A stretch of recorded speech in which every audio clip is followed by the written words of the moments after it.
Welcome back to the MC Podcast. I'm your host, Michael Anthony. My co-host right here is Kyle Heath. This is the show where we cover gaming industry-related news of the last week. We're talking this week. We're going to dive a little bit into GTA 6 developer Rockstar. They kind of fired an entire office, but also didn't fire them. We're going to get into that. There's also Gears of War E-Day. I've been dying to talk about. I'm really excited for the next Gears of War. For anybody that doesn't even know anything about Gears of War, E-Day is like, what's it called? The prequel to the main line of story. So it's definitely going to be worth checking out. There's also a study on if you game more than 10 hours a week, which is probably anybody that listens to this, you're struggling with health, and you need to read this article. The next one, we're going to talk about Marathon and basically news that we got from Bungie. But before we do, Kyle, how you been, dude? What have you been up to? Have you enjoyed Lord of the Rings? I know you watched that last week. You said you were going to give a quick little update. What was your experience like? It feels like a month ago I watched that, but no, that was last week. It was, yeah. Yeah, no, it was very good. I watched Fellowship of the Ring. The first thing. First time ever, yeah. Yeah, first time ever in theaters with D-Box. So for those that don't know, it's like this new experience is rolling out to theaters in America where essentially it's like a motion seat of sorts. Which, like, when I first heard about it, it was like, oh, like, it rumbles with the fights, and it's, like, synced up with each scene in the movie and everything. And I was like, oh, this is going to be some gimmicky thing I'm probably not going to like. But they had an offering for the Lord of the Rings film, so I was like, you know what? Let me check out the first one in this D-Box. And to my surprise, it was actually, like, it was pretty... I mean, it wasn't like... it was certainly... It adds a level of immersion to it, probably, but also, like... It does, like, the seats do a lot more than just shake, like when like a fight happens or like a blast explosion happens. It's very much like if there's so many scenes, especially in the first film that when I was watching, where it's like, you know, you get those large pans of the landscape and you see like all like the grasslands and all that, and you see all the high structures and mountains, and so like when it does those pans where it shows kind of like the broader landscape, the seat almost like kind of moves with it. So it's like, it almost feels like you're like floating. It's like really interesting. And so like every time you get one of those scenes, it's like, you're just like kind of floating, and it's ever so slight, but you could definitely tell you're not still. So like the first, like probably like 5 minutes of the movie, like they did it a little bit in the kind of the intro sequence when they were like panning over like the maps and all that and kind of showing all that off. And like at first I was like, oh, I don't know, like I hope I don't get motion sick, because it was like kind of like very just jarring at first. And I was like, oh, I don't know how this is gonna go. But then like after about 10 minutes, like I started getting used to it, and I was like, okay, like I actually really like this. And so like as the movie progresses, it doesn't stop to a certain extent, but I mean there's certainly moments where you're not doing anything, you're just sitting there, which is nice. So it's not like the whole time, but yeah, it gives you a bit of a breather, right? But yeah, I mean, just the movie itself, like I loved like the visuals and everything. Like I think overall, like I understand why it's one of those movies that people were like, it's like a must watch for anybody. Like after watching it, I was like, oh yeah, no, it makes sense. And just like kind of getting, especially this past year, I got more into like fantasy type of like, you know, fiction. So just seeing that and kind of diving into that a little bit more at the start of this year has been kind of nice. And so I don't know, Lord of the Rings, it's something that the experience was so good, and I was like kind of upset. Like after the movie was over, I was like, well, I don't have tickets for the other movies like this weekend, and I don't know if they're gonna do the D-Box like experience again next weekend. So I was like kind of upset. I was like, I don't know if I'm gonna be able to. I was like, kind of wish I just like booked out the other movies and just went to them, because I was like, it's actually pretty sick. But luckily, I guess demand was so high. Like this next weekend, the theater added like a ton of more showings with across like all the films with this technology. So there was plenty of seats available. So like I was just like literally the next day, I was just like on my phone just checking, and sure enough, I saw all the different like times and everything I could go, and I was like, all right, like this is the last weekend they're doing it, so I just went ahead and booked 2 more tickets for the second and third film. And so I'm assuming the weather holds up this weekend, I'm gonna go and try and watch the last 2. But I'm excited because yeah, the first movie is so good, and so getting to do like a back-to-back sort of marathon weekend, I'm very much looking forward to it, especially with that experience. So did you say it was extended, the extended edition? Yeah, like director's cut. Okay, yeah, they're extended ones. Yeah, because that's those are a commitment. That's like 3 hours, dude. Yeah, you're not even. It was like ready 4. For the Return of the King. It was nearly 4. I feel like all those. I'm pretty sure all of them are like either just past 4 or they're really close to 4 hours. So it's like, All of them are close to 4 hours, Yeah. I think, except for Return of the King. Return of the King's the longest by far. Totally worth it. It pays off everything. It's Hey, gonna be really cool. I will say like it was almost 4 hours, but like for the first movie, but like I don't know, there weren't any moments for me where I was like just like, oh, why am I here? Or like I was bored. Like there was none of that. Like each like scene, it was like if there wasn't like some grandiose fight scene, they're in like this giant kind of wooded area with like the elves and everything, and so you're seeing that scenery and you're kind of seeing like the dark kind of mystique there, and they go to like the different I forget like what the name of like the one place where it's like all bright and like sunny and they end up there and like it's like Frodo Where the elves are? like Frodo was like about to die and then they bring him to like this place and he gets healed and all that. Rivendell. Yeah. The House of Elrond. Yep. Yeah. Yeah, like that place. Like they get to there and it's like it's just like it's a breath of fresh air after seeing this dark kind of gloomy like path that it took Frodo on. He's about to die by like kind of all the ring bearers and whatnot. So like that whole thing was like you get through all that darkness and then you get to this space and it's like it was almost like it and it like kind of hit it was weird too. Like I almost got emotional whenever like Frodo woke up and like they were all there to like help him and then like the one I'm so bad with names, but like the one guy kind of looks over him and he's like, "You're safe now," and like he kind of gives that whole like he's like, "You're with us, you're safe," like and all that. Like, are you talking about Gandalf, the wizard? No, it wasn't Gandalf. It was the one that Gandalf talks to. The elf. I think it was an elf. It was like kind of the elder. Yeah, then that's Elrond. Yeah, he's one of the guys that he has one of the elven rings of power. Yeah, like I don't know, but like because like he leaned over to Frodo, he's like, "Oh, you're safe now." I swear to God, I almost got emotional. I don't know why. Like I was sitting there, I was like, dude, this is like whoa. Like it's just I don't know. There's like it was like so weird because normally I don't get emotional over like stuff like that, but like it was just kind of like something about it was just like whoa. Like I'm just like I rarely get that from movies, so it was like just I rarely get that, which tells me it's a really good movie. So there you go. It's kind of just like I'm so excited for you to watch the remainder. I'm gonna probably ask you about it every time, even though this is like a video game podcast. I don't know, man. Like they're going through the whole like what's like the mine shaft sequence or whatever, and it's like they're like traveling down, and they get to like the stairs, and like they're falling apart, and like everyone's having to jump across, and it's like you see just the structure. It's intense, dude. And like the skeletons or whatever, or like the orcs or whatever, like are bowing or like trying to shoot them with arrows, and then like Legolas is just like piecing them from like 200 meters away, and you're just like, whoa, dude's got aimbot. Yeah, it's insane. And just seeing that whole sequence is like, dude, just watching Legolas like just literally piece everyone, no matter the distance, like even close quarters, he's just like shotgunning with his bow, and it's like insane. So I don't know, man. I'm most excited for you. Like you getting the first impressions always fun, but when you start like reading the books or you start watching videos on the lore and you find out like for example, they hint at it, they don't outright say it. Like Aragorn is a prince or like basically a he's like a not forsaken. He has himself in exile to be a king. From being a king, but a lot of people miss it on their first watch. Legolas is a prince, and people don't really see that. So it's like it's one of the reasons why when Legolas shows up in front of all the other elves, they all automatically respect him because he's a prince.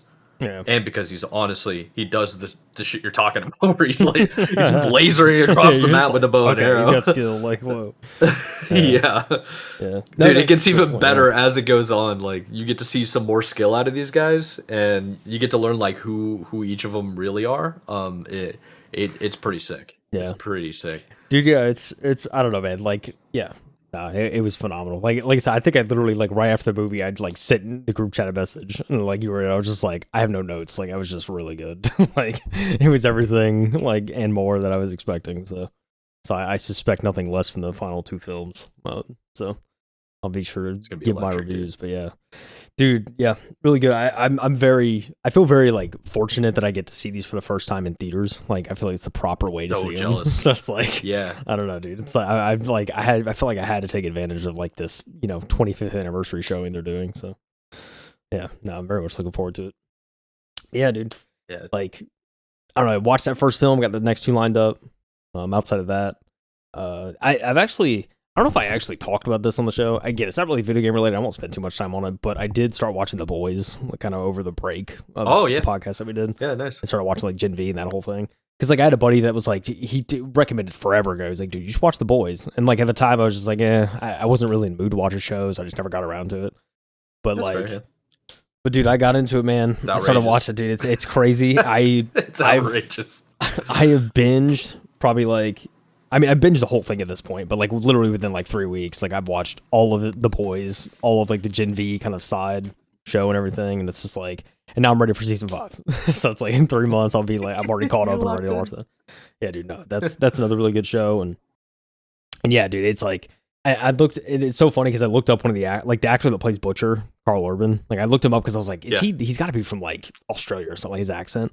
And so I looked him up and said, oh, New Zealand actor. And then I looked at his IMDb and it's like, oh, he was in the second and third Lord of the Rings movies. I was like, oh, sick. Yeah. So I'm sure I'll see. Yeah, you're gonna see him. I'm going to see him in that. So it's kind of funny to see that connection. But yeah, no, another really good show. Again, I won't like go into too much time talking about it. Video game wise, this past week played for the first time in 5 years almost. I fired up Valheim because me and a buddy were like, let's check it out. Because like we had a buddy that was like, it's been a whole bunch of updates, I think. Yeah, like I think there definitely has been some updates. Like, it's kind of weird. Like there's been updates. I mean, it's not wildly different visually from what I remember. At least kind of the early stages. But there's so much to do in the game. There's so much depth to it. And like me and my buddy have probably put like, I don't know, 4 to 6 hours in, and there's just scratching the surface. And so, but yeah, we started a world. We're getting into that. See if we can, because I want to like, because like I'm at a point now where I'm like, okay, kind of in between games in terms of like new releases and stuff, waiting on stuff come out. So trying to go back and like try to get to like maybe in game in some of the older games I never really like spent a whole lot of time on. So that's kind of the goal with that. But played some of that. I played some Supermarket Together, a little bit more of that. I'm just kind of like, that's more so just like to just give me like something to not pay attention to while I like listen to like a podcast or a show or something. Yeah.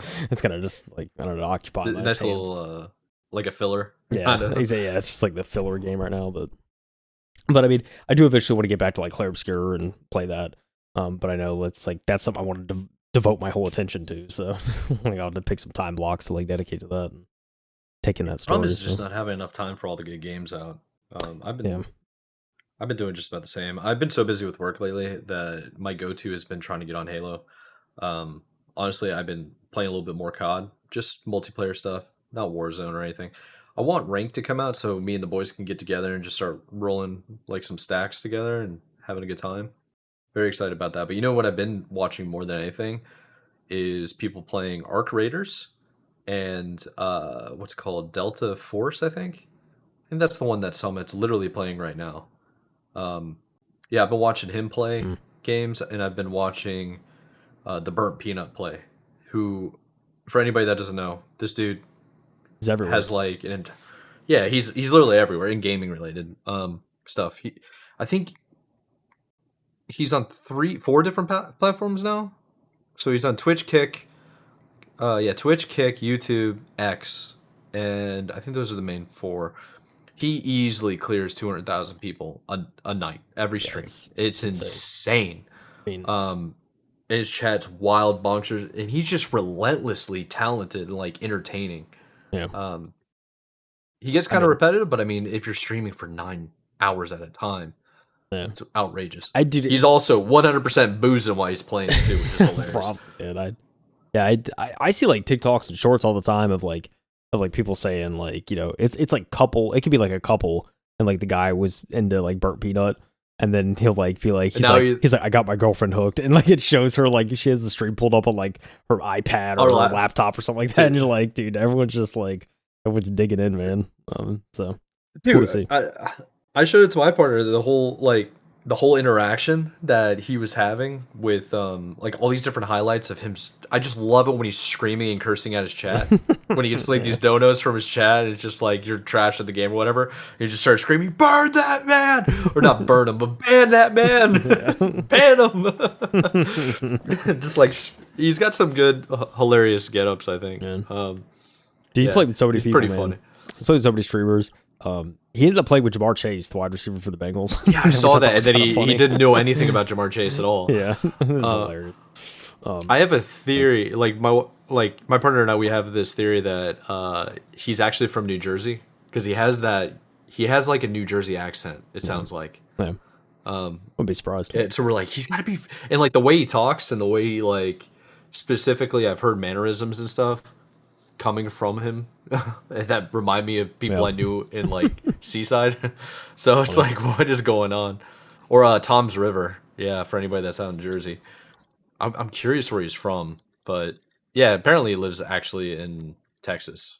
I mean, and yeah. I think all the big streamers nowadays probably do. So won't surprise me, but yeah, it would make the most sense. It's great, dude. Like, it just arc raiders in general, and like it still surprises me how high that player count is still. Like, it hasn't dropped, which is kind of interesting. It's like that game is like actually starting to withstand some longevity. Just like, all right, there we go. You know something that we know about him with the arc raiders is I saw Ninja make a post or like a video, and I was really surprised to see it. Ninja basically did a whole thing about how Arc Raiders shouldn't become a competitive game. And I thought that was pretty crazy because it was like, dude, this is the one guy that thinks for the longest time he thought every game has to be competitive to be successful. And now he's just completely switched up. He's like, it doesn't need to be competitive. Like, he hopes it never has tournaments. I mean, I agree with him. I think it's going to be a perfect game for people to just stream and have fun. And I think we missed that. You know? Yeah, no, I mean, I agree. I don't think there's a reason to make it competitive. I think it's the type of game where it's an extraction shooter, and you could get those lobbies where it's super competitive to try and like, you know, exfil and get out. But I mean, yeah, like tournaments and stuff like that, I feel like just wouldn't really make sense. I don't know. That's just me. I mean, I guess there's enough like balance where you probably, I don't know, in theory you probably could do it, and it wouldn't be like too RNG or anything. But I mean, it's one of those things. The game's so successful, and people, you know, are just enjoying the standard matches and the night raids and all that. Like, the game has enough. So yeah, just it doesn't need streamers either. It just succeeds on its own, which is cool. Yeah. So yeah. But hey, how about we stop ranting, dude, and get to the news? I agree. Yeah. So all right, I agree. All right, you're on to the first one, brother. It's pretty crazy, man. Pretty crazy stuff. So let's talk about Rockstar. Some news. So we can pull this Tom Phillips IGN. Rockstar had an interesting chain of events this past weekend, kind of into the early week. GTA 6 developer Rockstar North open and operational after fire crews rushed to explosion. Emergency services have now departed following a boiler room incident. So, we'll read the original story. I read the update. There is an update to the story we'll read at the end. So the original story says fire services attended the offices of GTA 6 developer Rockstar North this morning and secured structural damage following a reported boiler explosion. 7 vehicles were mobilized to attend the main Rockstar North building in Edinburgh, Scotland at 5:02 a.m. local time, just after midnight Eastern. Following an incident that local news outlet Edinburgh Live described as an explosion in a boiler room. Crews remained on site for over 4 hours, but have now left the scene, Scottish newspaper The Herald has reported. Quote, we were alerted at 5:02 a.m. on Monday, January 19th, to attend an incident in Holyrood Road, Edinburgh, a Scottish fire and rescue service spokesperson said. Operations Control mobilized 3 fire appliances and specialist resources to the scene, while firefighters worked to secure structural damage to a commercial building. There were no reported casualties, and crews left the scene at 9:21 a.m. Rockstar Games' Edinburgh office has long served as the heart of the company, with development of every major Grand Theft Auto and Red Dead Redemption game taking place within its walls. Most recently, the building has been the site of protests over Rockstar's sudden firing of workers amid an increasingly bitter dispute that the layoffs were due to the employees' union membership. A claim that Rockstar itself vehemently denied. Kind of shows pictures in the article of that protest. It's believed that office remains shut today, though it's too early to say how this setback might impact the release of the twice-delayed GTA 6. Rockstar's hugely anticipated game is currently set to launch on November 19th. IGN has contacted Rockstar Games for more, and there actually was an update to the article later on. That update reads, Rockstar Games has told IGN that its studio opened today following the incident, attended by emergency services in the early hours of the morning. Early Monday morning, there was a malfunction in one of the heating boilers at Rockstar North. A Rockstar Games spokesperson confirmed to IGN in a live statement. Many thanks to those that reached out with concern, and also to the police and fire crews who were on scene quickly to assess the situation. Please know that everyone is well and our studio remains open and operational. Early reports from emergency service personnel made mention of securing structural damage to the building. The Rockstar statement appears to suggest that this was minimal. So yeah, it seems like now everything's good. No major incident happened. Yeah. And I would not suspect another delay to GTA, at least not in part for the boiler explosion. So we'd love to hear that, Mike. Yeah. Yeah, 100%. Real quick, though, you said Edinburgh. That would be the American way to say it. It's Edinburgh. Edinburgh. Don't listen to this dumb American. Just helping you. You know what I'm saying? Don't listen to me. My dad's Edinburgh. British, so I know. Thank you. Awesome town, by the way. So, couple of things. So I work in building engineering, and I've spec'd and designed a buttload of boilers for different buildings. Now, judging by the pictures, if they're outside, like where the office is, it's probably not that big of a boiler plant, like compared to what I'm used to. But when I hear there's boiler issues, so boilers are basically like a pressure cooker, almost like a bomb in a way. If it like, there's famous cases of boilers exploding and taking down buildings. Jeez. Let me put it this way: when you build a boiler room, you basically build like a vault or a bunker for a bomb, because that's kind of what ended up happening early on. And there's an entire commission in the United States to protect and like regulate boiler size, construction, all this kind of stuff. It's pretty serious, and there was a lot of issues. I can't remember which. It's so famous, the boiler explosion that I'm thinking about. But it was really, really bad, is the point. So when I first saw this, and you like linked me on, like, I think it was a Twitter or a news article, you linked me, and you're like, oh yeah, GTA 6 is gonna be delayed. I'm just like, screw GTA 6. I hope the boiler didn't take out the building. Like, that was the first thing I thought, because when you have boiler issues, it could be like really minor. Maybe they had like a little fire, like something sparked or something tripped and it triggered a wrong alarm. Like, there's anything that can happen very quickly, where it's not a big deal. But if it's like catastrophic structural damage to the building, it's like, bro, this could be really, really bad. And honestly, it's just really cool to see. Not cool, but like, it's reassuring that everybody's okay, and the reports are fine. Kind of not a false alarm, obviously. It was a real alarm, but it's good to see that nobody got injured, because you could have had a travesty, like 100%. It's no joke when a boiler, like, that's the one thing when we're designing I never want to hear is an issue. It's like, I never want to hear that a boiler blew up or a chiller malfunctioned. I never want to hear that a cooling tower on the roof fell through the roof.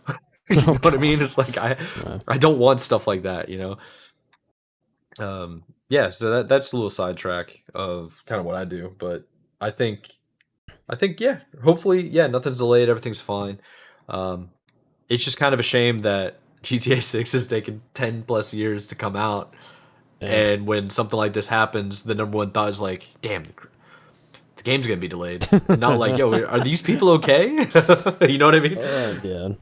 Yeah. I mean, to be fair, in my message, it was more so like a troll. Like, I don't like, and I think obviously that was probably the overall sort of like, you know, troll, not troll statement around like social media was like, you know, like that was the running joke of like, well, GTA is going to get a third delay. Here we go. Like, that was kind of the big thing. But I didn't know much about boilers at all. So to hear kind of that, you know, very educational side of kind of how these are built, and especially the rooms that enclose them.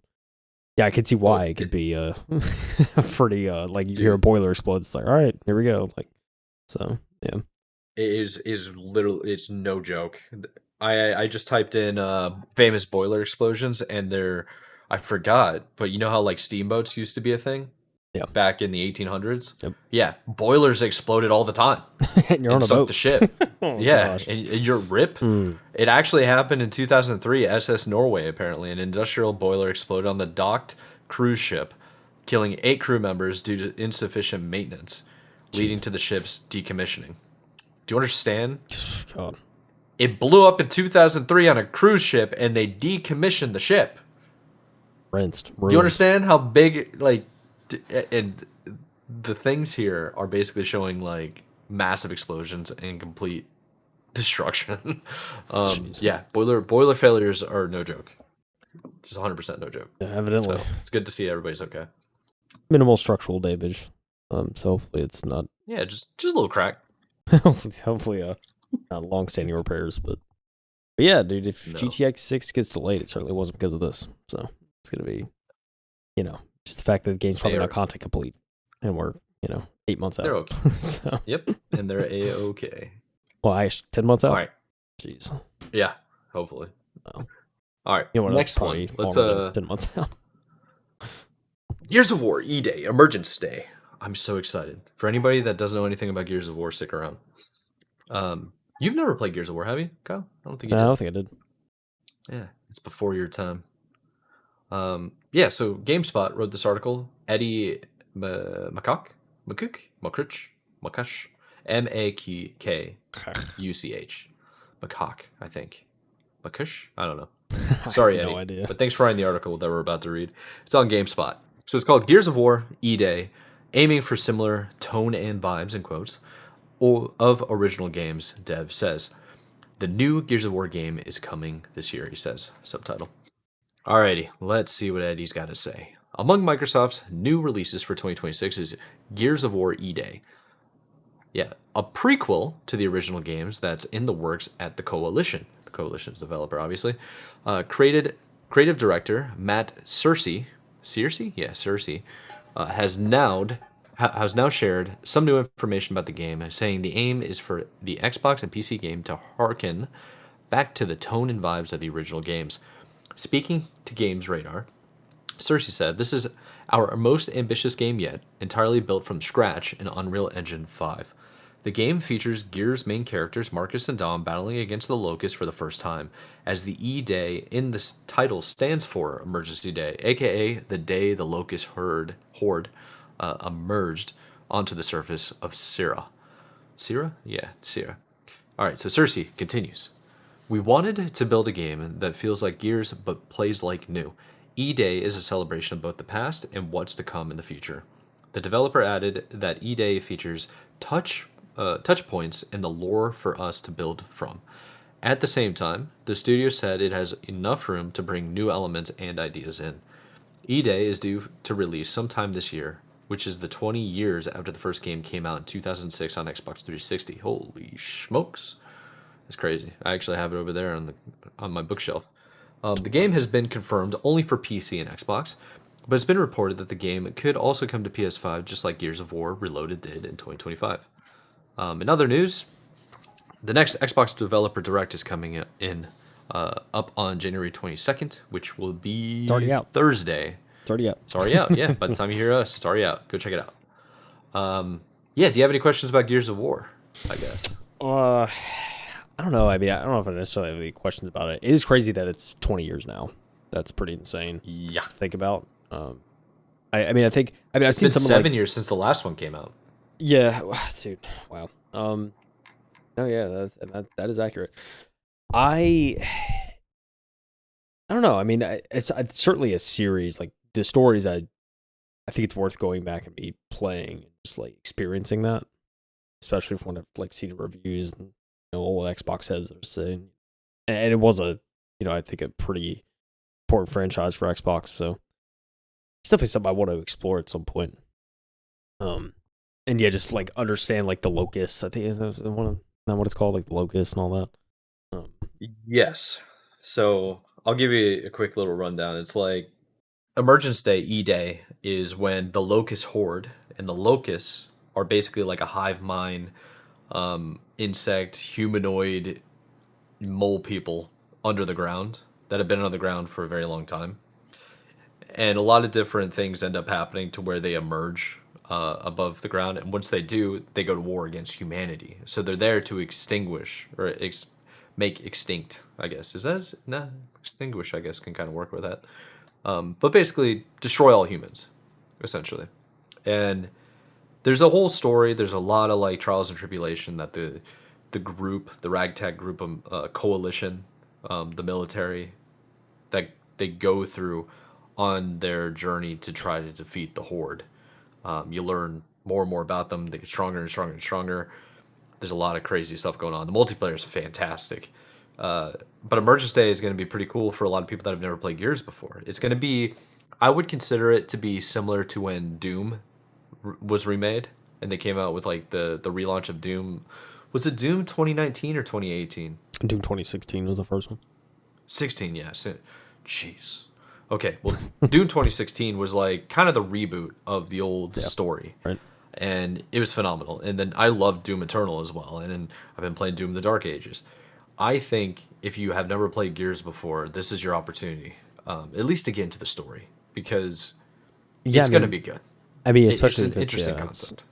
I mean, yeah, this is kind of like a prequel of sorts. Seems like yeah, you literally don't need to play any of the other games. Like, you know, if you want to play it canonically, you would start with this one and then play the other exactly. I honestly think that's going to be the plan. I could see them doing this. I could see them going, Emergence Day coming out, E-Day coming out, maybe a year later, give people like an opportunity to play it. Then you do a remake of the campaign only, and I would do all the campaigns, and then I would do Gears of War 3 multiplayer.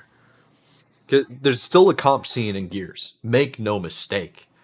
There's a serious comp scene. So they gotta get those guys involved, but they also need to get the casuals, the fans back in for the story. I don't think people realize how big Gears was. Like Gears 2 and 3 was up there with COD and Halo. It was no joke. And they've been neglected and beaten really bad, that fan base. So they need a good win, and I really hope it comes for E-Day. That'd be really cool. Yeah. I know when I was getting the Halo scene and everything, whenever Infinite first started, you were telling me about all these different pros, and you were like, oh yeah, like this guy came from Gears. This guy came from Gears. Like, like there's a lot of like, oh, they came from Gears. So I thought dude, like the original Shopify Rebellion, all those guys came from Gears. And you saw how good the transition was. They were insane. Yeah, a lot of the Gears players were really good at Halo. Yeah, it's like, it's a shooter. It's awesome. They take it serious. It's like, bring it back. I mean, I think reinvest. I mean, game wise, one thing I remember is the chainsaw gun. Like this is a machine gun, or like the assault rifle that doubled as a chainsaw. Yeah, I know that. So. Oh yeah. Yeah, maybe that's play. Maybe I'll wait till E-Day comes out. I'll play E-Day, and then go back and see how you like it and get into do it that way. Do it canonically. How do I play these games? Yeah, I don't know. That'll probably be the play. Cool. It's coming. All right, talk to me about some psychology now. What am I doing wrong in my life? Sit back on my couch, sir. Talk about this. All right. Gizmodo. I don't know if we've ever pulled an article from Gizmodo. I've heard of the outlet, but we have a long time ago, like maybe 2 years ago, honestly. Yeah, it's the author. I'm assuming that's Margarita Bassi. Margarita is a crazy name, and butchered that. I'm sorry. Margarita. I don't. Maybe I'm just like thinking of the drink. I just want to drink anyway. I think you're just thirsty. Did you know, Mike? Gaming more than 10 hours a week? I'm not going to tell you the conclusion yet because we'll read the conclusion, but probably want to hear this. Here's what scientists have discovered when they investigated the health of 3 types of video gamers in Australia. I was going to like make a funny comment, but it was going to be like derogatory to Australia, so I love my Aussies, so I won't say anything. Yeah. We've got great news for everyone who's been kept awake until the wee hours in the morning by a family member or housemate screaming obscenities at their monitor while playing video games. Your lectures about how playing video games for so long isn't healthy now have a scientific justification. A paper published earlier this month in the journal Nutrition found an association between gaming more than 10 hours a week and poor diet quality, higher body mass, and lower sleep quality. There's correlation, apparently. So the research suggests that playing video games isn't the main problem, but overdoing the amount of time dedicated to it, according to Mario Cybro, a co-author of the study from the Curtin School of Population Health. Hardcore gaming might impact health. What stood out was students gaming up to 10 hours a week all looked very similar in terms of diet, sleep, and body weight, he said in the current university statement. The real differences emerged in those gaming more than 10 hours a week, who showed clear divergence from the rest of the sample. Cybro and his coworkers worked with over 300 students from Australian universities who self-reported how much time they spent gaming per week. Based on this information, the team organized them into 3 categories. You have low gamers, they called them 0 to 9 hours, or 0 to 5 hours of gaming per week. You have moderate gamers, which is 5 to 10 hours per week, and high gamers, which is more than 10 hours per week. Low and moderate gamers describe similar health statuses, which were significantly worse for high gamers. For example, the researchers noted lower diet quality for high gamers. Heavy gamers were more likely to be obese with a median BMI of 26.3. By comparison, low and moderate gamers had healthier averages of 22.2 and 22.8 respectively. Get BMI. That's a huge jump. That's a huge jump, man. I don't concentrate on BMI too much because, like, if you have a lot of muscle mass, it kind of throws it off. But Yeah, the fact that it's BMI like a is, 6-point BMI difference, that's kind of nuts. yeah, I mean, yeah, BMI. I mean, it's funny you mentioned that because like BMI is very like it can be variable in terms of like person to person. Like you could have what appears to be healthy individuals have a high BMI. It's like really weird how it works.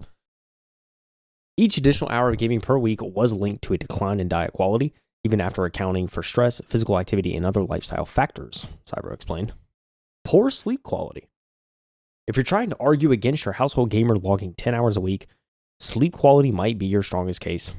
In the study, all 3 categories reported poor sleep quality overall, though moderate and high gamers had lower scores than low gamers. The study found an important association between gaming hours and sleep disruption. This study doesn't prove gaming causes these issues, but it shows a clear pattern that excessive gaming may be linked to an increase in health risk factors, Sabro clarified. Our data suggests low moderate gaming is generally fine, but excessive gaming may crowd out healthy habits such as eating a balanced diet, sleeping properly, and staying active. To which he added, because university habits often follow people into adulthood, healthier routines such as taking breaks from gaming, avoiding playing games late at night, and choosing healthier snacks may help improve their overall well-being. So it's like, overall, I read this article, and I think there's something to be said about, a sedentary hobby like gaming. If you don't, if you are not conscious about kind of getting up, taking breaks every now and again, or you're not like exercising, outside of like during the week, or like finding ways to be active, out of the hours you're playing. Obviously, you sit around, you do nothing, or you sit around, you game, you're not active. Like, yeah, it's going to promote, unhealthy habits, and you're not going to be the healthiest individual, right? I mean, I think that's just kind of, I think overall, like, and especially like as, like for adults and stuff, like I think it's one of those things you kind of have to be mindful of it, and and it comes with the territory, I guess. But I mean, there's certainly tons of people that game way more than 10 hours a week, but they still maintain a healthy workout regimen, and they don't go too crazy with their diet, and they're fine. So it's like it's important to like just be mindful of what you're like. Are you exercising? Like is it something you're really concerned about, especially as you get older? It's definitely something to be mindful of. But I think in other words, I don't think this is like complete BS, but because I see kind of what he's trying to get at. But also, just it's something I think just to be mindful of. Like, if you're gaming a lot, like, sure, it could lead to unhealthy habits if you're not conscious of what you're doing, I guess. Yeah. But I don't know. I think it's more about like causation versus correlation causation kind of thing.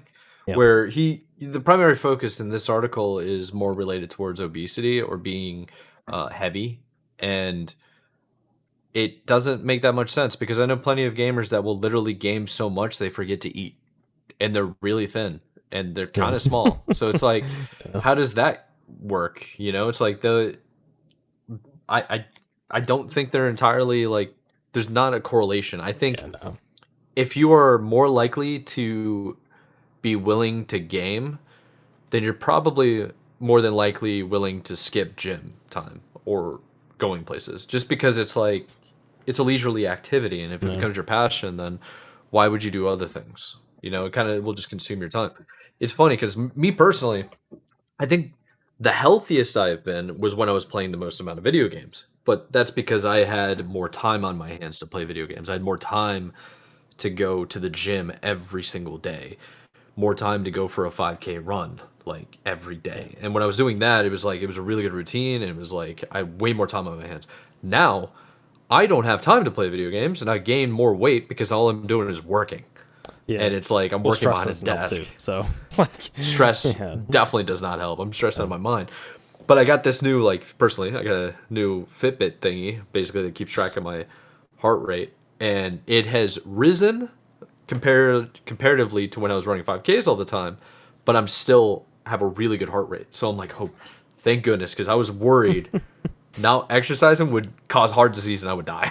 So Yeah, I it's mean, like, yeah, the anxiety's real. yeah, 100%. But that's just like a personal note, I think. So what I'm saying is like, I think it might impact, like, if you're gaming all the time, it's probably going to impact your health some way, somehow. Yeah. You should be doing moderation. You should have reminders to go, like, go for an exercise, go for a walk, do like 100 steps, walk around anywhere, you Yeah. know? Um, don't make things easier for yourself. Like, don't put the mini fridge in your room and Yeah, make it yeah, in that's reachable true. distance. Like, make it at least Yeah. hard, man. Yeah. Like, get a dog and go walking. Yeah. Like, an hour a day or something. Mhm. Um, yeah, there are other things you can do, is what I'm saying, Yeah. and pick up a hobby, exercise. I think that should just be what you should do in general. I mean, there are plenty of people that I work with that have a buttload of responsibility and they gained a buttload of weight, Yeah. and you don't see me saying like, "Oh, hardcore working might impact health." It's like, yeah, we know. Yeah. Hardcore anything will impact your health. You Yeah. know what I'm saying? It's true, yeah. It's Yeah.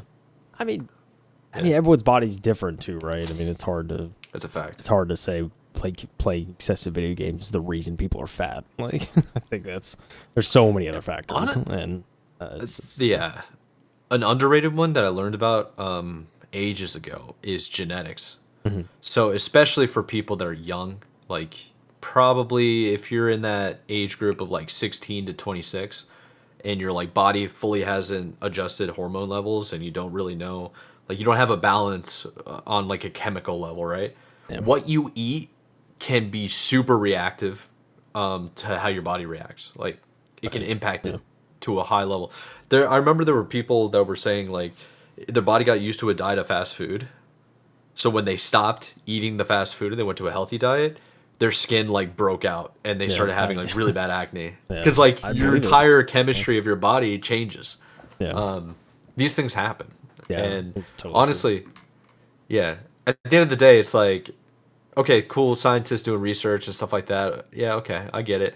But let's talk to the doctors and figure out exactly why you might be overweight. Yeah. It might not Yeah, just be like video games. yeah, I mean, yeah, I certainly won't want people to read this and be like, "Oh, it's my 30 hours of gaming a week. That's the reason for all the problems in my life." Yeah. Like, so no, that may not be entirely the story. So I mean, yeah, I don't know. It's certainly, I mean, it's something to be mindful of. But I mean, I think to your point, like, I mean, it's just in general. I think like it's good to at least like just get up and walk every now and again, just kind of like Mhm. step away Yeah. from screens for a little bit. It's Or get important like not a only standing desk or something if you yeah. can, you know? Yeah, I mean, even a Something. standing desk, you can get like one of the little like those desk treadmills that people have now. It's like so they just sit there and just walk at the desk. I mean, there's such things you can do. I mean, I don't know. Yeah, it's certainly an interesting article, and I can appreciate trying to do research into this, but yeah, it's like as someone who's gamed a majority of their life, it's hard for me to buy into like, oh, this is the reason. Like this is the reason for obesity, or like like back when like Columbine and stuff happened, and it's like It's the Doom reason and why you're everything. violent. Yeah, it's like Doom and all Yeah. those games like took the blame of like this happened because of violent media, and that's been like a debate for decades at this point. And it's just like ultimately comes out to, oh yeah, that's just BS. Like it's not true. Like Yeah. the violent video games are what causes violence in reality. And it's kind of like, I 100%. don't know, there's a lot of things that like video games are taking flack for. And overall, like it's a hobby. Like at the end of the day, like it's something people Yeah. like to do. Like I don't know. I've also like grown to just I don't judge people's hobbies because it's like it's just if it's something you enjoy and you're not harming anyone else. Like it's like who Yeah, am who I to say? cares? Yeah. That's just kind of how it is. I mean, yeah, it's I don't know. TLDR, like there's certainly healthy habits you can pick up, but also like it's important to understand like you know yourself and what your body is, and like trying to kind of Yeah. work around that and accept that and try to like make it better. Um, because I know like for me like too for the longest time it was like I'd see you'd see these like I'd see like these really like tall Jack Chads and you're like oh like it'd be sick to have like those kind of muscles, but like and if I worked really hard at it, yeah, I could probably like get kind of like I could probably get to maybe like a 5% of that at best, and then it's like but like genetics just kind of like hold that back, so and that was Oh like yeah, something I've 100%. Yeah. like accepted is like this is my body, this is what I have, like these are the cards I was dealt, but it's not bad. And I think for the longest time I was like, oh, No. this is bad. So, but it's not that way. So it's important to like, Well, I'm glad you don't it's think that kind anymore. of, yeah, But it's like, I don't know. It's, I think like everyone should like learn to, just accept kind of, this is what you got. And like, there's certainly ways to improve it and make it better, but like, not to think you're like lesser than anyone else. And oh certainly yeah. like looking to find ways to like improve your overall health is always a good thing. So I Yeah, don't know. I think for me, my gauge, like so I always have like cosmetic aesthetic attributes where I'm trying to like strive to get, you know what I mean? And like look and feel better from uh like a more emotional side of things. But if I got down to like the bare minimum, I think my bare minimum would be so long as I'm not in pain, I don't care. Yeah. I think that's where I'm at. So it's like if maybe like I feel really tight or something like that and I gotta stretch, it's like I gotta do something to make myself feel better. It's like if I have my muscles are like locking up, it's like, oh, I should probably go like exercise them. I gotta do Yeah. something, maybe get them stronger. Or, like I need to pick something up and it freaking hurts to pick it up. It's like we gotta get stronger to make that better. You know, Yeah. that's kind of where I've always been at. Yeah. Uh, enough to stay alive as long as possible. Yeah. No, I That's mean, the idea. yeah. I don't know. I'm right there with you. I think it's I think I've started to like, be like if I'm training or stuff, it's to feel good. And again, kind of like pain management, like, especially like I've dealt with like sciatic issues and stuff over the years. So it's like Oh yeah, as dude. long as I can like stretch and kind of prevent that from happening as much as possible, it's like it's where I try to be. So I get it, man. I get it. Yeah. Yeah. It's it's an interesting journey of self to try and kind of figure out what works and everything. But I don't know. My thing is, if you want to game more than 10 hours a week, there's nothing wrong with that. Like in my You just gotta eyes, offset it a little bit, man. yeah, he's got You to know? moderate it, like you said. I think you'll Yeah. be fine. So. Like if you drink a lot of soda, start drinking water with it at least. Like, Yeah. you know, Hey, just start drinking more water, because in balance. turn, if you drink more water, just you just won't drink as much soda. You know what I'm That's a fact, yeah. saying? But soda's so good, bro. It's so good. Hey man, it bangs. So Can't good. lie. Can't lie, dude. It's I'm the a diet best. soda fiend, man. Can't lie. I am a regular soda fiend. Get that garbage diet out of here. Get that Alzheimer's causing aspartame out of here. That's a fact. I don't even know if it's true, but give it to me. Yeah, I don't think that's Uh, true. That's why I don't really care to like read any of that research. But you know what's coming out soon? Marathon. Competition for Arc Raiders, dare I say? It could be a good opportunity. That we're in the extraction shooter haven. Honestly, the fact that Arc Raiders has popped up to the degree it has is going to be really beneficial for Marathon. It's true. Very This true. dog behind me is making weird noises. So if you see me on cam right now, turn around a couple of times. I'm like, "What, are you okay, bro?" Like, Is he alive? yeah, good thing we got the blur on because you don't want to see what he's doing. He's up in that. All right. All right, so Bungie.net, Marathon dev team, the official dev team of Marathon. We're going to talk about the honestly, I miss reading these Bungie.net articles. I used to read them all the time when I was a Halo fiend, when they owned Halo and operated. So, let's get into it. Marathon releases March 5th, 2026. New trailer and more. The trailer looks gorgeous. All right. We're excited. Obviously, I'm speaking from the developer point of view. We're excited to share some big news for Marathon. For those of you on video, Kyle just put on the video of the trailer, so you get to watch it when I'm talking. Marathon releases March 5th, 2026 on Steam, PlayStation 5, and Xbox Series X and S. You can pre-order right now. Our latest gameplay trailer introduces one of the many characters you'll meet on Tau Ceti, Gantry, the MIDA faction agent. Factions and their agents are one of the ways you'll experience the story of World of Marathon. As you complete contracts for each of the 6 factions, you'll learn more about their identities, motivations, and rivalries as you work together to uncover the mysteries of Tau Ceti's fate. Combining world design, gameplay, and discoverable narrative to build a rich, living world to discover is key to Marathon's DNA. Completing contracts, finding narrative items, and other achievements will unlock entries in your codex, which you can view outside of your runs. As you collect the colony's lost audio and text logs, stumble across cryptic graffiti, dig into abandoned colony systems, and aid factions in pursuit of their various goals, you'll begin a journey into the unknown that is only just beginning. Announcing the voice cast of Marathon. So, today, we're also excited to announce the English language voice cast of Marathon at launch. Marathon features the voices of, holy crap, there's a lot of people, Grisaya Bajos, Samantha Burt, Bo Bridgeland, Rye Chase, Roger Clark, Darren D. Paul, Jennifer English, Dave Fenoy, Nika Futterman, Morla Grondona, Rena Guthrie. Geez, there's a lot of names here. I'm not good at reading last names. That's a lot of names. It's a lot of names. You can go check it out. Yeah. So Marathon will also have fully localized dialogue for all of our supported languages, and those voice casts can be introduced at a later date. Pre-orders are available now on all the platforms that we previously talked about. We're talking about Marathon, Standard and Deluxe editions for Steam, PlayStation 5, Xbox Series X and S, with full cross-play and cross-save. That's actually pretty sick. About time to get some of this in. Pre-ordering Marathon grants you access to additional rewards, including weapon, cosmetic, emblems, and background for Marathon at launch, plus rewards for Destiny 2 linked to your Bungie.net account. Head here for more information. There's a link. They also have Marathon Standard Edition. So it includes access to all gameplay updates. So maps, runner shells, events as the year progresses. Pre-order Marathon and also receive the following: 0-Step 004 CE Tactical Sidearm Style, a weapon charm, weapon sticker, a background looks like, Apogee Intercept. Yeah, a lot of cosmetic. An emblem.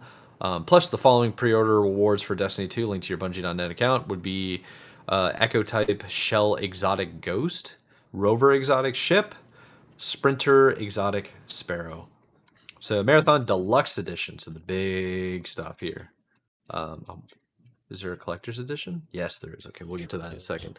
Marathon Deluxe Edition, all standard edition content, plus 1x premium rewards pass voucher, 200 sick rewards pass tokens. There are 2 weapon cosmetics and 4 runner shell cosmetics. And the cosmetics look wild. It's pretty crazy. Looks like graffiti and just, I don't know. You know what it reminds me of real quick? You seen those guys that do like the big paint buckets and then they spin the giant canvas and then they like have strings and they push it? Yeah, the bucket. Yeah, that's kind of like what this looks like. They laid the characters on the ground and just pushed a paint bucket. Yeah. Respect. Marathon Collector's Edition available now. So, the Marathon Collector's Edition features a premium unboxing experience inspired by Sekiguchi genetics. Hopefully, Gucci. I pronounced that right. Gucci. Shell weaving process. Unbox to reveal a 6th scale thief runner shell statue, collectible miniature weave worm, embroidered patch, postcards, digital rewards, and more. Head on over to Bungie store or check out the video for more. So there's even a video, dude. Yeah, I saw an unboxing video, like at least the start of an unboxing video. that was posted. Yeah, it's pretty It's insane interesting. looking collector's edition. I have to give them that. Yeah, it looks pretty sick. I know a couple of buddies that are definitely gonna buy that. It's bizarre. Uh, sorry guys. All right, so Tao Seti, we want to take a moment to thank you to the dedicated community who's been playtesting Marathon since last April. Your feedback and support have been invaluable, and we can't wait to see more players in Tao City soon. And then it has all the social media links that you can go check out, including community Discord, Twitter, TikTok, YouTube, Open Discord, preview all that kind of weekend. stuff. Ooh. Yeah, I like the idea of crossplay, cross save. Yeah. It's Yeah, that's nice. very nice. Especially for a game like this. Yes, sir. Yeah, I mean, I mean, look, I'll see. I'll be curious to see what the game's like on launch. It's cool. It's cool to see like a collector's edition and all that. I mean, that's cool and all. Hopefully they have improved the game since playtesting. I still can't believe the game is originally supposed to come out in like September or something, which is insane to think about now. It's coming out in March. Pretty crazy stuff. I mean, I think there's one thing that I read today that they had said. It was something about, I think, of like marathon testers or something, ran into this. Essentially, they went to like pre-save or pre-install Marathon, and it also installed Destiny 2. And so they had a patch note where it was like, yeah, we have fixed the issue where installing Marathon or doing whatever Marathon, install Destiny 2 to your machine. It's like, what? So it makes me wonder, like, what happened there? But yeah, all right, weird bugs. It's like all the quote tweets were like, I swear I see something new every week about Marathon that makes me question this game even more. If it's actually gonna work. Like, it's like something new every week, which is kind of funny. But yeah, I mean, I don't know. I don't have like too much more to say about Marathon. I'd like the gameplay doesn't necessarily look, the initial gameplay doesn't necessarily look bad, but at least from like what it seemed pretty like dry of content, what they were planning to release with. I'll be curious to see what more they added within, I guess, like the extra 6-7 months or whatever they're adding to Yeah. development time. So we'll see. Hopefully, there's a little more content available that than they originally anticipated. So Yeah. we'll see. But I mean, it is Bungie. I'm looking forward to it. So, I mean, anything Bungie releases, I think it'll at least be. I'll be, everyone will be looking at it with a microscope, I'm sure, but especially after kind of the lackluster beta. So we'll see. Well, and this And technically straight up stealing thievery. Straight up theft of the art. rat's behavior. There's that too. Yeah, straight up. It's insane. There's just so much going into this. It's not in the favor of the game. But hey, No, I don't know. I mean, go watch the collector's edition unboxing. I guess that's something you can do right now. You can go watch that because yeah, you could definitely do that. Yeah, because I mean, at least the collector's edition. I mean, I'm a sucker for like figurines and stuff, and especially if it's detailed. So there's that. I think the only collector's edition that I currently have is Breath of the Wild. No, not Breath of the Wild. Tears of the Kingdom. Which honestly, I might take that with me on my next trip. Start playing some games in case. Why not, Yeah. dude? I've been looking. I'm not gonna lie. I don't know if I probably won't buy one anytime soon. But man, dude, like that Steam Deck, especially I've seen the ROG Ally reviews and what people have said after a couple months of it being out. It's like they're like that Steam Deck looking kind of pretty. So I don't know. Nice. I think eventually, I don't know. It won't be anytime soon. And with all this hardware stuff going on, it's probably gonna spike the prices. So it certainly probably won't be anytime soon for me. But I don't know. The fantasy of gaming anywhere grows fonder by the week. So I don't know. I'm right there with you. That's why I have the tablet. Yeah. The tablet goes far, man. That could hold you over. If you get one of those tablets where you can put in a SIM card, just go ahead and swap out the SIM in your phone and then put it in the tablet and you're good to go. Yeah, Play anything. I'll be the Apple shield that I am and buy an iPad at some point, and then just remote game off that thing. Heck yeah. Hopefully it's good. I've been logging in to still using what's it called? Why am I blanking on it? Moonlight. Yeah, Moonlight and Sunrise. Or Sunshine, I think it's called. Yeah, Sunshine and Moonlight I've been using that to like log into my PC. I did it when was I? I can't remember. Yeah, I was at the gym and I was trying to watch the NFL game, the playoff game, Oh yeah. and I went into a room in the gym where they didn't have the game playing. So I just pulled up my phone and I tried to stream it from my phone and it wasn't working either. I was like, wait, I'll just log into my PC and then stream it from there. So I just like logged into my PC, streamed it from my PC, and then watched it. It was really cool. That's funny. And then it works anywhere. So yeah, it's very nice. Yeah. No, yeah, it's not a bad idea at all. So yeah, I don't. We'll see. I mean, again, it's hard to have absolute uncertain faith in Marathon, given what it's been through until now. But I'll be there day one to see the reviews. Tell you that much. That's right. So, yeah, I'll be there with you. It'd be really cool. I'm also looking forward to Xbox Direct tomorrow. That's gonna be really sick. Yeah, I mean, it's a bummer we can't cover it this week, but I mean, you know, depending on what's announced, I'm sure we'll definitely like. I'm more so just curious about Fable. That's kind of my big thing with that. It's been a while. I mean, they're supposed to show a lot in the direct, so we'll see. And yeah, hopefully it's not too far off either. But I have a strong feeling it's not going to be like, oh, this game's coming out in May. Like that's probably not going to be it, but we'll see. But yeah, I think Playground has 2 games they're showing. They're showing Fable, but they also have like the Forza. I think that's also showcasing stuff on. Yeah, this is right. And there's a third game, but it's leaving me what the third game was they were showing. But yeah, that should be exciting to see. But yeah, what do you say, Mike? Do we have anything else? Not really, man. I think we can let the people go. We'll just send them a quick little couple of reminders. I got to get going because I have to go pack and get ready to go to Orlando tomorrow. Hopefully, I can come back and they don't cancel the return flight. But yeah, that's my plan. Gotta check the weather, figure out what I'm packing, and then gotta pack maybe an extra day just in case. You know what I mean?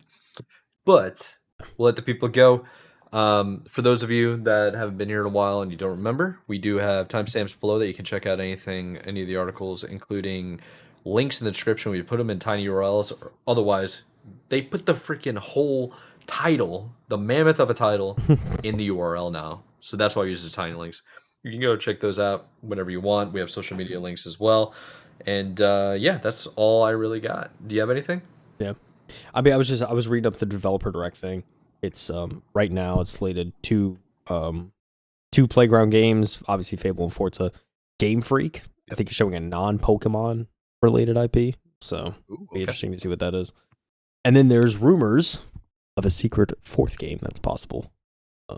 I think there's some leaks that suggested there could have been some secret 4th game they may unveil. So we'll see if they have any tricks up their sleeve. But okay, yeah, that'll be good to see. Interesting. Yeah, I'm looking forward to it. We'll definitely have to check that out for sure. Yeah. All right. We'll let you guys go. Thank you for tuning in. This has been the M2 Podcast. I'm your host, Michael Anthony. That's Kyle Heath. And we will see you in the next one. Have a wonderful week. Check out Xbox Game Direct. Check out these other articles and pay attention to, honestly, Marathon and Gears of War. Emergence Day, E-Day. So, see you later. Peace out. Keep gaming. Let's go. We'll keep gaming.